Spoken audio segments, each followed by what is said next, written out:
Hi everyone. Today I'm doing a third in the series of these pink and brown flick and spin flowers. I absolutely love the way the first one turned out after my slight mishap. And the second one I do love. Um, well, I do really like what I did with the finish. It was a lot of work to tape off that flower, but I think it was worth it. So the difference today, I am using a black base instead of the whites, but the colors are exactly the same. So I have three different pinks. I'll put the mixes in the description. They're all custom mixes that I've done. And then the exact same three browns as in the one with the dual shade background there. So I am just going to go ahead and start laying down my pillow first, and then the colors, and get to flicking. But before I do, I've taped down the canvas again just under here, and I've slightly modified, well, quite a lot modified my spinner extender here. It's just one plank of wood, so it makes it more stable and less likely to get, unstable, wonky, out of level. I was fighting with the last idea that I had, so I changed all that. So I'm going to go ahead and lay these down just a sec.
Now then, that's the flicking done.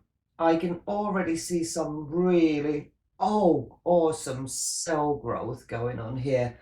The paints are obviously, as they do, reacting differently depending on what they're paired with, and the black is really doing some extremely cool stuff there. So yeah, limited myself to 5 flicks, really resisting the temptation to keep going with it because I don't want it to be too messy. So now I'm just going to start spinning, and hope and pray I have enough base paint there, because there really wasn't an awful lot left over, but I think I'll be okay.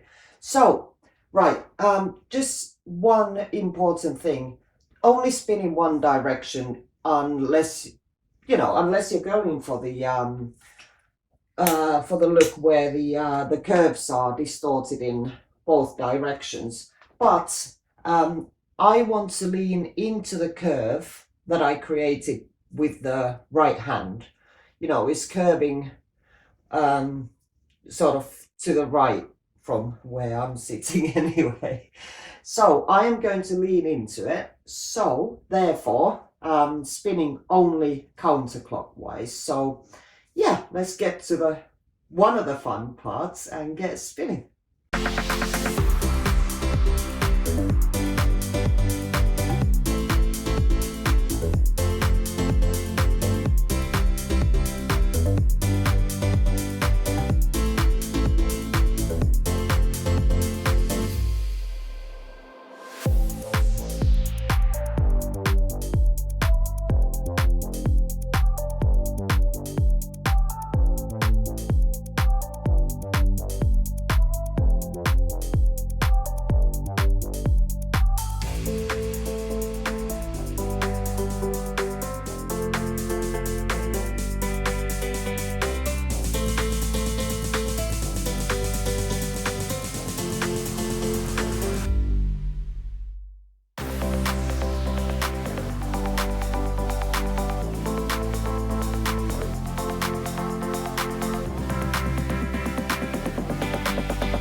my time there, just going over with a torch, removing air bubbles, because I wanted to let these cells here develop.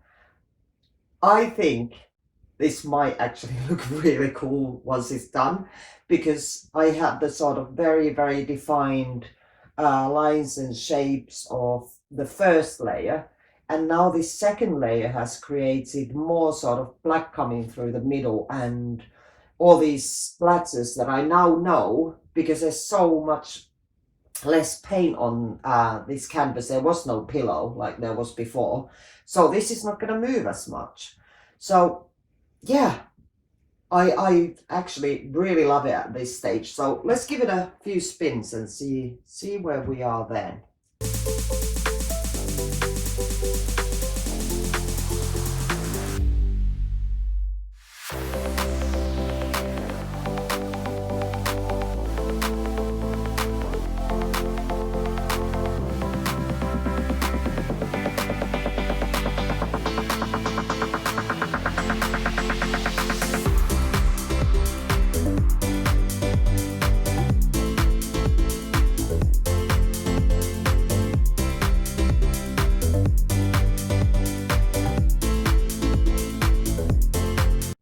Okay, I am going to stop there, apart from a few more goes with a torch, just to make sure I don't have any more air bubbles. Well, yeah, I will show you the dry results. I think there's quite a bit going on just here that you won't be able to see while it's wet. So yeah, I'll let this dry and I'll bring you in for a close-up. But I thought this was an interesting exercise, because instead of the you know, serene night flower look I was going for, this looks like a space odyssey to me. Space odyssey kind of vibe to it, to me at least. See, it almost looks like there's a planet behind this crazy alien life form explosion going on, and I love the splatters against the black background, and I really enjoy the way the second layer of flicking brought out these much darker, much blacker black, because the initial layer here and here already had sort of a shimmery overtone to it. So yeah, definite change of direction midway through, but fingers crossed this will dry well. So I will see you once I'm ready to show you that. See you then. Bye. It's a few days later now, and here's the dried results. Okay, I've put the flash on my camera because my indoor light was really distorting those pinks especially. But I think this looks so cool. The way those corkscrew effects have really stretched out. And I can still see that sort of planetary effect in the background. I think that is so cool. But I'd love to hear what you think. So please leave me a comment. And thanks for joining me. I'll speak to you soon. Bye-bye.